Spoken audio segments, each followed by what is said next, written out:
আপনারা সকলেই শুনেছেন যে টিভির মাধ্যমে আমরা মুর্শিদাবাদ জেলার 3 জন সাংসদ একই সঙ্গে ঘোষণা করেছি যে আমরা কোনোভাবেই কোনো মতেই বিজেপি করব না এবং এনডিএ দলের শরিক হব না, এবং মাইনরিটি কমিউনিটির স্বার্থ বিঘ্নিত হয় বা মুসলিম সম্প্রদায়ের কোনোভাবেই কোনো মতেই তাদের স্বার্থ বিঘ্নিত হয় এমন কোনো বিলে আমরা স্বাক্ষর করব না।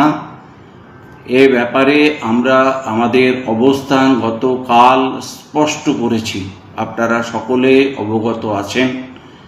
এবং গতকাল মাননীয় মুখ্যমন্ত্রী আমাদের রাজ্যের সম্মানীয় শুভেন্দু অধিকারী তিনি কলকাতায় দিল্লিতে এসেছিলেন, বঙ্গভবনে আমাদের সঙ্গে একটা সভা করেছেন। সেই সভার আলোচ্য বিষয় ছিল যে প্রত্যেকটা এমপির নির্বাচনী এলাকার উন্নয়ন নিয়ে। সে ব্যাপারে আমরা সেই বৈঠকে সামিল হয়ে আমার এলাকার এবং 3 জন সাংসদের এলাকার বিভিন্ন উন্নয়নমূলক কর্মসূচি নিয়ে ওনার সঙ্গে দেখা করে আমাদের যে উন্নয়নের তালিকা সেটা ওনার হাতে তুলে দিয়েছি এবং উনি কথা দিয়েছেন এগুলো বাস্তবে রূপায়ণ করার জন্য চেষ্টা করবেন। তার 1 নম্বর হচ্ছে কৃষ্ণনগর থেকে করিমপুর হয়ে জলঙ্গি, ডোমকল, ইসলামপুর এবং মুর্শিদাবাদ স্টেশন পর্যন্ত একটা নতুন রেল লাইন তৈরি করা। এই রেল লাইন তৈরি করলে বিশেষ করে বিস্তীর্ণ এলাকার বাংলাদেশ সীমান্তবর্তী এলাকার বিস্তীর্ণ এলাকার মানুষ বিশেষভাবে উপকৃত হবেন এবং সীমান্তবর্তী এলাকার মানুষের এই নতুন রেল লাইনটা বিশেষ প্রয়োজন আছে। তাই ওনার কাছে আমরা আমাদের পক্ষ থেকে আবেদন করেছি হাজারদুয়ারি বিশ্ববিদ্যালয়, যেটা ভোটের আগেই মাননীয় প্রাক্তন মুখ্যমন্ত্রী মমতা বন্দ্যোপাধ্যায় ঘোষণা করেছিলেন।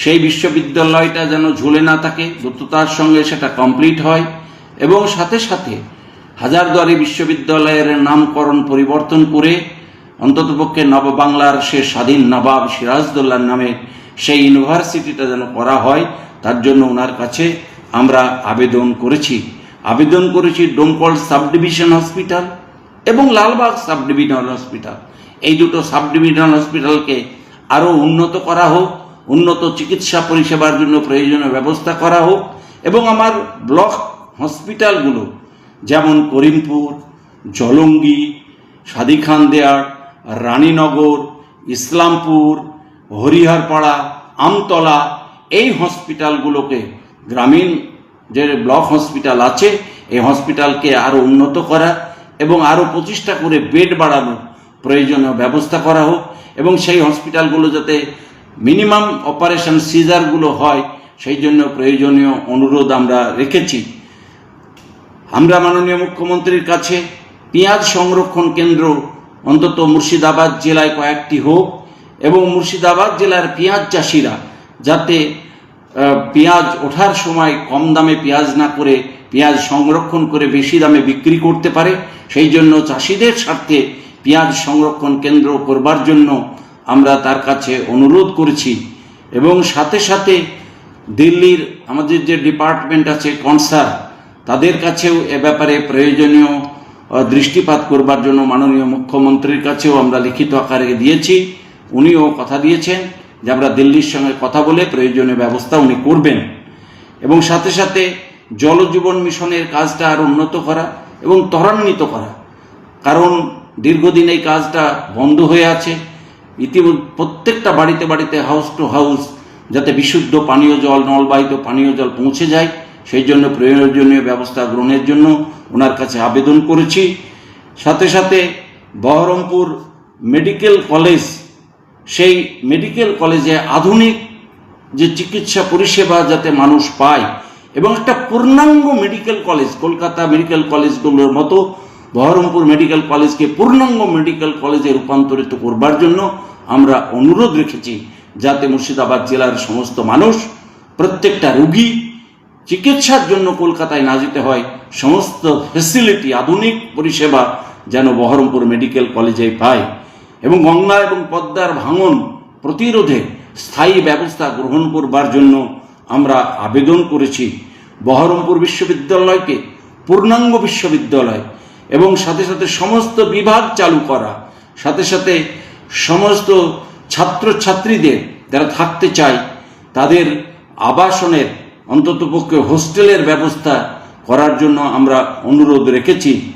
ডোমকল হরিহরপাড়া যোগাযোগের জন্য, ডোমকল থেকে হরিহরপাড়া এই যোগাযোগের জন্য একটা স্বরূপপুর ঘাটের উপরে পাকা সেতু দীর্ঘদিনের সে এলাকার মানুষের দাবি, সেটা করার জন্য আমরা অনুরোধ রেখেছি।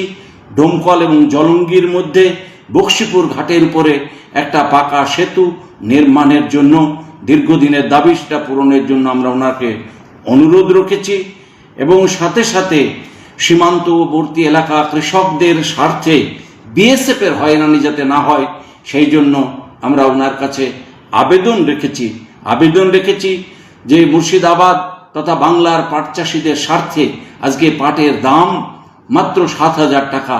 1 মাস আগেও 2 মাস আগেও যে পাটের দাম ছিল 20,000 টাকা পার কুইন্টাল, আজকে সেই পার কুইন্টাল 1 কুইন্টাল পাটের দাম মাত্র 7,000 টাকা, 13,000 টাকা কমে গেছে। তাই পাট চাষির সাথে পাটের সহায়ক মূল্য যাতে বৃদ্ধি হয়, পাট চাষিরা যেন ন্যায্য মূল্য পায়, কমপক্ষে 20,000 টাকা মূল্যে তাদের পাট যেন বিক্রি করতে পারে প্রতি কুইন্টাল, তার জন্য মাননীয় মুখ্যমন্ত্রীর কাছে আমরা দৃষ্টি আকর্ষণ করেছি।